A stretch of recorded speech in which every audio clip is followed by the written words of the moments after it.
So, welcome to my Friday newsline. I hope you enjoyed my monologue there at the start. It took me a while to write about that's life. That's the way it is in America, and that's what's happening. So, I've just started my show here now today. Quite a busy show here. Good evening and welcome to Friday Newsline, bringing you the key stories you need to know from global politics to local campaigns and sport. U.S. President will begin today in United States, where Donald Trump continues to make waves on multiple fronts. Trump has announced his intention to issue an executive order aiming at dismantling what he calls domestic terrorism. Left-wing groups has accused of inciting violence. He also condemned deadly shootings at ICE facilities in Dallas. The Times of Enemy on the global stage. Trump has presented a new peace proposal for Gaza, advocating for the permanent ceasefire, the release of hostages. Financial Times in the world of sport. Trump is making a return to the limelight. He will attend the Ryder Cup in New York. Looking forward to that. Renewed acceptance with the golf community. The administration preparing for the prospect of a government shutdown, directing federal agents to plan for mass employment layoffs starting October the 1st. The Washington Post and its key legal tussles faces pushback after a federal judge ruled that the firing of 17 U.S. inspectors general was unlawful through the ruling's short. Donald Trump remains wide-ranging from domestic crackdowns to foreign problems. The start of the presidential election in Ireland is also making headways. I see Irish presidential election has officially entered its date. It goes on for a month till October the 24th, where three-star Heather Humphreys, Jim Gavin, and Catherine Connolly, several left-wing parties, The Guardian, The Journal, noted hopefuls like Maria Stale, Bob Geldof, Conor McGrath, and Michael Flatley failed to score sufficient nomination. Mercia fell just too short, which was hard luck. The campaigning has already begun in earnest. Posters are going up. Candidates are crisscrossing, with Humphreys holding a slim edge. Too much will depend on second preference votes. Analysts will also note the controversial and scrutiny will likely intensify. Connolly has come under fire for postmarks. Gavin is addressing misinformation, and Humphrey faces questions over her language skills and background, which is only right. I think Humphrey should be questioned among all of them. I think she has to be scrutinised in all these debates coming up. Counts Trump's attempt to remove Federal Reserve Cook citing violations for the cause of removal protection. Many of observers note he's representing himself across these teams with Republican politics. Trump urged nations at UN to reject globalism and stressed nationalists doubling down on American first policy. The White House. Despite Kerry having just clinched the All Out entirely, Donegal is dominating. I see the All Stars. Template is in contention. The Sun and elsewhere in sport, all eyes will be on Donald Trump. He's making a big thing. He's probably giving out the cup, of course. That's what I was just starting my thing. Trump remains a centre player in the US politics and multiple fronts. Ireland president kind of kicks off, as I was saying. So, as I was saying there, the presidential election is important and it's just started. I see the madam is out there big time, Mrs. Humphreys, I'm getting at. Just want to tell you about Heather Humphreys. I don't think this woman should be nominated in the first place. I think she should be. She's not suitable for the president, and I hope people don't vote for her. I wouldn't like her to get it.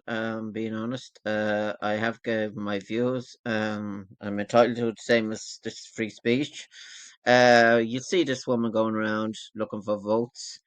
She can't speak Irish. Kathleen Connolly can speak Irish. And Jim Gavin, I will be more. I think he's me a good president. I just can't stand Mrs. Humphreys. I don't think she's suitable for the president. I think she should have stayed retired and just stick to on it in the room. And I don't think she's suitable to be the president. I don't think RTE and other stations will give her. They probably give her free time, their questions and debate, and Virgin Media as well. So this is why I make my podcast. I say what I think, and I say when she was in social welfare, she tried to release a green paper, which a lot of people were against her, and certainly against her. I don't think she should have been even nominated.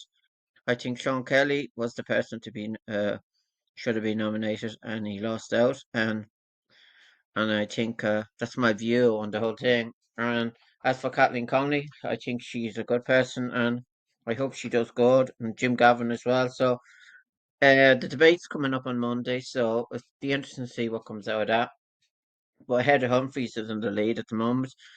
The thing about it, I don't know who's voting for. I don't have a clue, and I think it's mind-boggling what's happening in politics.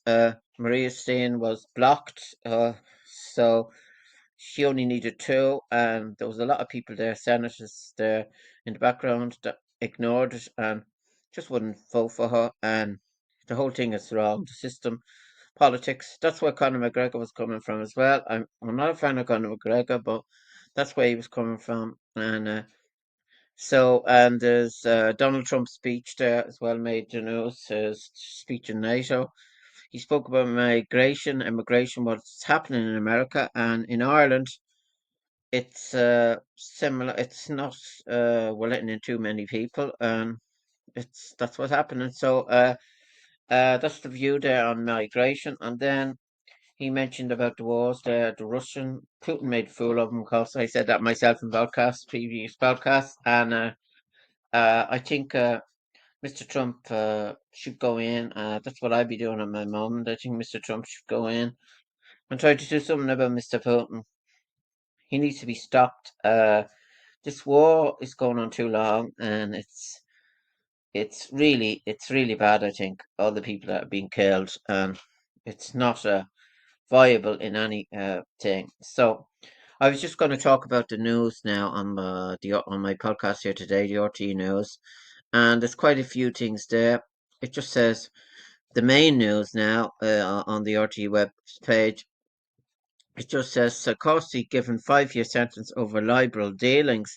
What this case was, this was according to the news today. Sarkozy, who was denied the charges, was accused of making a deal in 2005 with late Liberal leader Mohamed Gaddafi to obtain campaign financing in exchange for support.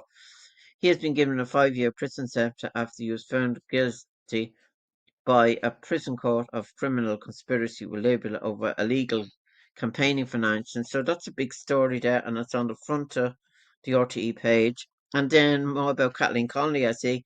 That's making the news. Independent President Kathleen has contended there are parallels between rearmament politics of Nancy Reagan in the 1930s and the most recent decision by Chancellor to abstain increasing military spending. She was outlining her concerns to UCD's politics and international relations last night and remarked that absolutely champagning the cause of military industry complex in Germany as a bolster in the economy. Seems to me there are some parallels with the 1930s. So that's a story there.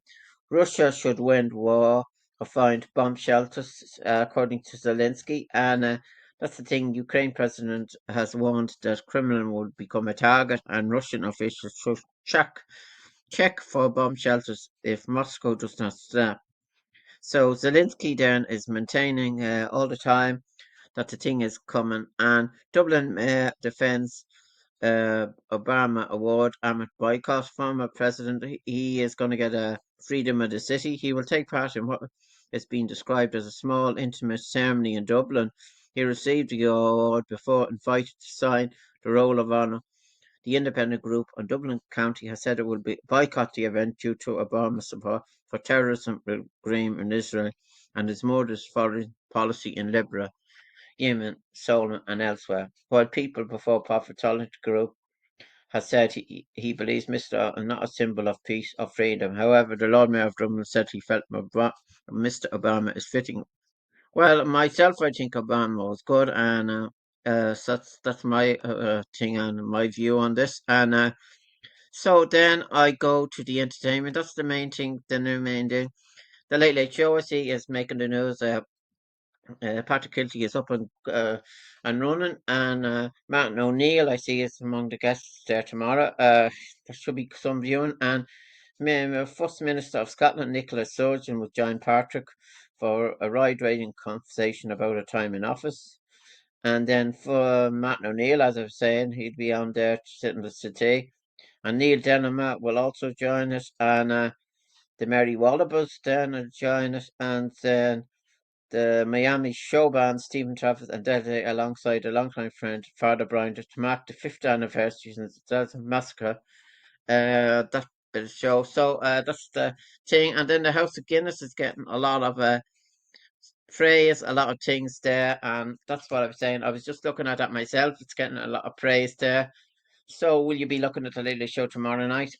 Tonight? I'm not sure. So there's a lot of people still looking at the Late Late Show for what it's doing, and then I was just on Steen Hope's head by a thread, as I was saying. She didn't get it. That was yesterday's Irish Independent, and Traitors I see ended the series.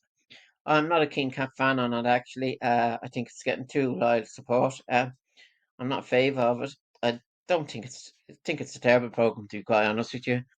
There's a lot of younger people joining it and older people as well, but I'm not a fan of it. And I think people are entitled to give their views. That's what's wrong with the country. When people say anything is bad, they're enemy. So that's the way I look at it. And developer Dunn's creditors may be in line for payout next month. And then more about Mr. Sheen in the paper. And then I see on Morning Ireland, Mary Wilson and Anya Lawler, which were fine journalists, they've retired. And I was just looking at it myself. It was sad in a way. They've been there for years. They've been there for 30 years. And it's sad when you see that, what's happening. People retiring. And that's the way it is in RTE now. When you get to 65, uh, uh, they have to retire. And then I was just going straight through to the Bray people. I've a lot of things to get through today. Final Cliff Walk report reveals scale of work needed to reopen trail. Restoring Wold with coastal fate will be a major challenge and will need huge investment, according to the full story on page 15. And Bray Forest Services, a crisis for average response times are between 25 to 30 minutes. So that is serious. About the fire, that is going on for a long time, and there seems to be no fixing of it. No one's trying their best to see what's. And Go Ahead Ireland to focus on reliability versus Wicklow service slammed in the door. So as I just go quickly through it, and five men to stand to trial in connection with death of William Morehouse and Bray. Men are facing a number of charges in relation to the incident.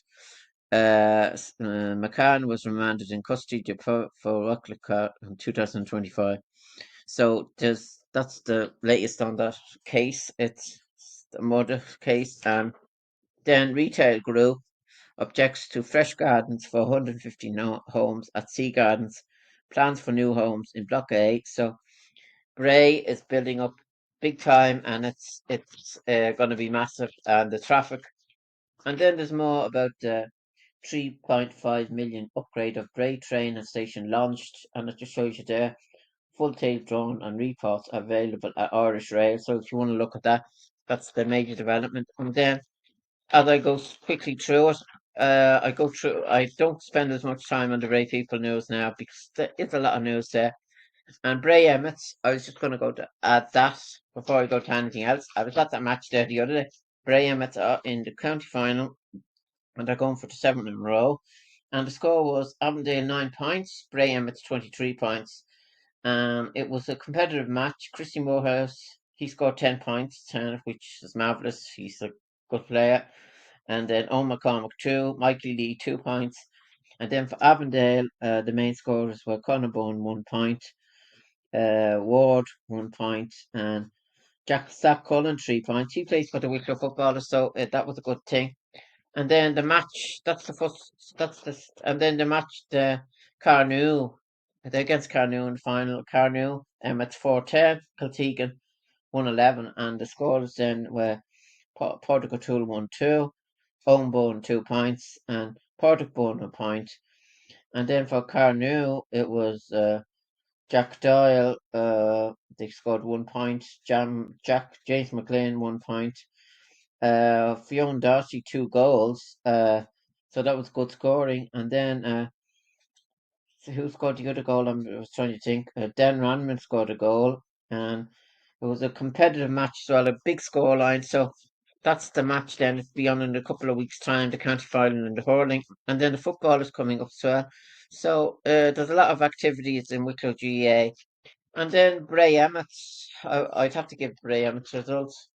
They're still third on the table and they're doing well. And that's the main thing that happens. It was Battling Wonders secured the most dramatic of wins at the death.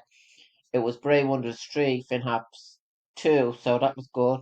And Glencourt at Breen looks for an angle to cross the Finhaps as comes to block. So they're still on third place with 59 points, which is not bad. So Paul Heffron trailed their team split as Bray Wonders complete a glorious comeback. So Bray are doing well at the moment. So all the news then on the Bray people. I went through it. And then Taylor declared a champion in recess as she takes time away from boxing, and that was the news then. So that's the main news then on the Bray people. I just went through, try to go through that anyway. I went through mostly all the news, and I'm coming to the end of my podcast today, my Friday Newsline podcast. I hope you enjoyed it. I don't have any guests. I was looking for guests actually. Just come on my show, talk about film promotion, news and politics. I'm looking for more guests as a promotional thing. It will improve my marketing advertising as well if I get more guests, and it would be big help. As I was saying, it would be good to get a presidential candidate on my show, but I don't think I can. So that's the main news then today, and just thought I'd give you. There's a lot going on, president election in America, the politics as well, and that's the main news then. I just thought I'd come back with another podcast. My show is. I'd like to thank all the people that are listening to me, keeping up my show, and I'd just like to say goodbye for